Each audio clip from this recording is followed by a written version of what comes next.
सारा प्रणाम। सारा समय देख रहे हैं आप, आपके साथ मैं हूं पूजा शर्मा। जोशीमठ में भू धसाव के कारण मकान ध्वस्त ना हो, इसके लिए लोगों ने अपने अपने घरों में लकड़ी की बल्लियां लगा ली हैं। वहीं प्रशासन ने जोशीमठ की सिंघार वार्ड के पास एक बड़े पत्थर को खिसकने से रोकने के लिए लोहे की पाइप लगा दी है, जिससे वह पत्थर मकानों पर ना गिरे। आपको बता दें कि प्रशासन लगातार लोगों को राहत शिविरों में भेज रहा है, जिससे कोई बड़ी घटना ना घटे।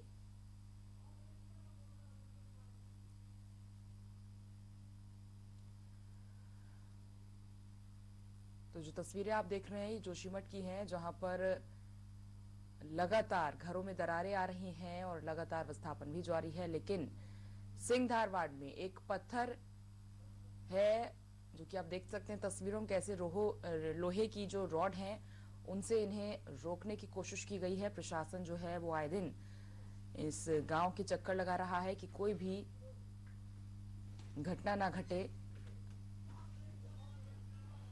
जोशीमठ में भू धसाव के कारण मकान ध्वस्त ना हो, इसके लिए लोगों ने अपने अपने घरों में लकड़ी की बल्लियां लगा ली हैं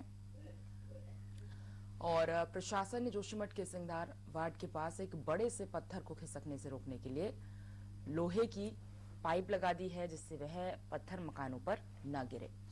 आपको बता दें कि प्रशासन लगातार लोगों को राहत शिविरों में भेज रहा है, जिससे कोई बड़ी घटना न घटे।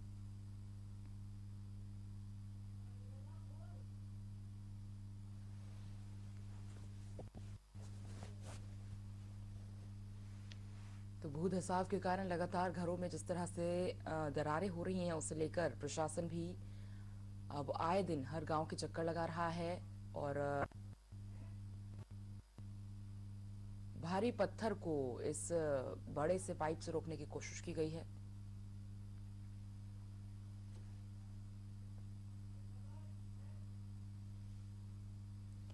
जोशीमठ आपदा को लेकर मुख्यमंत्री धामी के निर्देश पर गठित कमेटी ने अपनी रिपोर्ट सरकार को सौंप दी है। रिपोर्ट में पुनर्वास के लिए 3 विकल्प दिए गए हैं। अब 10 फरवरी को कैबिनेट की बैठक में नई नीतियों पर चर्चा के बाद फैसला लिया जाएगा और इस मसौदे पर मुख्यमंत्री के विशेष जनप्रतिनिधि व केदार मंदिर समिति के अध्यक्ष अजेंद्र अजय ने भी वहां के लोगों से बात की है।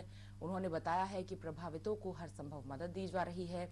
उन्होंने इस बात का आश्वासन भी दिया है कि सरकार की तरफ से ये सबसे अच्छा पुनर्वास पैकेज होगा। फिलहाल 8 एजेंसियों ने रिपोर्ट एनडीएमए को सौंप दी है और अब राज्य सरकार को केंद्र से जल्दी ही कोई निर्देश मिलने की उम्मीद है।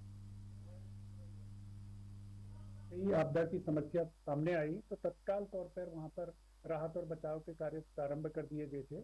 इससे पहले जितनी भी आपदाएं आती थी उनमें सरकारी तंत्र को सक्रिय होने में काफी समय लग जाता था, लेकिन इस बार एकदम से और त्वरित गति से राहत के कार्य वहां पर प्रारंभ कर दिए गए थे। माननीय मुख्यमंत्री जी स्वयं वहां 2 बार वहां का मौका मुआयना करके आए। वहां जो आपदा प्रभावित थे उनसे उन्होंने मुलाकात करी, उनकी समस्याओं को समझने का उन्होंने प्रयास किया और जितने भी प्रभावित थे, जिनके घर खतरे के निशान में थे, उनको तत्काल सुरक्षित स्थानों पर शिफ्ट कर दिया गया था। होटल्स में, गेस्ट हाउसेज में, स्कूल्स में, वहां पर शिफ्ट करके वहां पर उनके अच्छे से आवास की व्यवस्था, भोजन की व्यवस्था, उनके मेडिकल फैसिलिटी, इसके अलावा ठंड से बचाव के लिए हीटर, ब्लोअर, इलेक्ट्रिक केटल, अलाव इत्यादि की भी वहां पर सुविधाएं उनको उपलब्ध कराई गई। तो जो तात्कालिक राहत थी, तात्कालिक राहत बहुत तेजी के साथ में वहां पर सभी प्रभावितों को दी गई। और जो मुख्य समस्या जो है, जो बड़ी समस्या है, वो है उन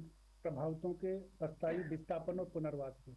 आप जानते हैं कि विस्थापन और पुनर्वास केवल व्यक्ति का पुनर्वास या विस्थापन करना नहीं होता है, बल्कि उसके साथ में उसकी जो सांस्कृतिक परंपराएं होती है, उसका उस स्थान से लगाव होता है, तो वो सारी चीजें थोड़ा कठिनाई पैदा करती हैं। लेकिन उसके बावजूद सरकार के स्तर से जो प्रभावित हैं उनके साथ में निरंतर संवाद करके और माननीय मुख्यमंत्री जी के निर्देश पर जिलाधिकारी की अध्यक्षता में एक कमेटी वहां पर गठित की गई थी। उस कमेटी में स्थानीय जनप्रतिनिधि भी सम्मिलित हैं और उन्होंने जो प्रभावित हैं उन बातचीत करके, उन सुझाव लेकर के, पहली बार मैं ये कहना चाहूंगा आपसे, पहली बार जो प्रभावित है उनकी राय लेकर के उनके हिसाब से विस्थापन और पुनर्वास के 3 विकल्प सरकार ने तैयार किए हैं और जिला प्रशासन ने, और जिला प्रशासन ने वो विकल्प जो शासन को सौंप दिए हैं।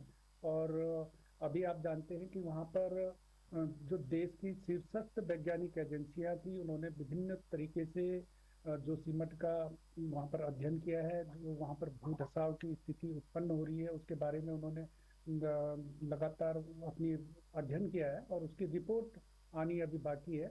और सरकार उस रिपोर्ट का इंतजार कर रही है, और उसके तत्काल बाद जो विस्थापन और पुनर्वास की योजना है उसको अंतिम रूप दे दिया जाएगा। और अब बात करते हैं बजट की। केंद्रीय बजट के बाद अब सभी की निगाहें उत्तराखंड के बजट पर लगी हुई हैं।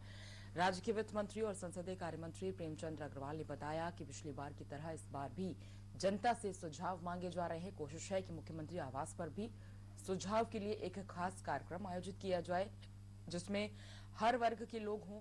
और कैबिनेट मंत्री ने यह भी कहा कि हमारी कोशिश है कि मार्च के दूसरे सप्ताह में बजट सत्र हो और ये गैरसैंण में हो।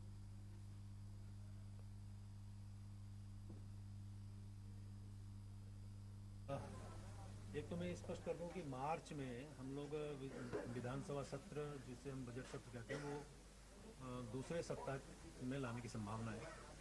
और इसे हम बजट सत्र कह रहे हैं। और स्वाभाविक तौर से, जैसे आपने पिछली बार भी देखा था कि हमने जनता से अच्छे बजट के लिए सुझाव मांगने प्रारंभ कर दिए हैं, ईमेल के माध्यम से, व्हाट्सएप के माध्यम से। और इसी महीने की 27 तारीख तक हमने उनसे चाहा है कि वो अपने अपने बहुमूल्य सुझाव हमारे को दे दें। उसके दौरान भी हम लोग कोशिश करेंगे। मेरी माननीय मुख्यमंत्री जी से भी चर्चा हुई थी, और उनसे मैंने आग्रह भी किया है कि पिछली बार की तरह, जैसा पिछली बार आप जानते होंगे कि 15 मई 2022 को हमने नैनीताल में और 19 मई को देहरादून में माननीय मुख्यमंत्री जी के आवास पे जनता से संवाद किया था। इस बार भी हम कोशिश कर रहे हैं कि और अनेकों स्थानों पे, मेरी इच्छा तो ये है कि जिन स्थानों पे हम पिछली बार कर चुके उनके अलावा दूसरे स्थानों पे हम लोग इस प्रकार के संवाद करें। जो हमारे जनप्रतिनिधि लोग हैं, पर्यटन से जुड़े हैं, कृषि से जुड़े हैं, विशेषज्ञ लोग हैं, और इसी प्रकार से जितने भी हमारे जो स्टेक होल्डर्स हैं, उनके साथ हम संवाद करें। और आने वाले टाइम पे ये अच्छे बजट की प्रतीक्षा में जो हमें सुझाव मिलेगा उसको सम्मिलित करेंगे। जैसा लोगों ने पिछली बार बधाइयाँ दे के अच्छे बजट के लिए उन्होंने आशीर्वाद दिया था, मुझे उम्मीद है इस बार भी हम अच्छा बजट देने का प्रयास करें।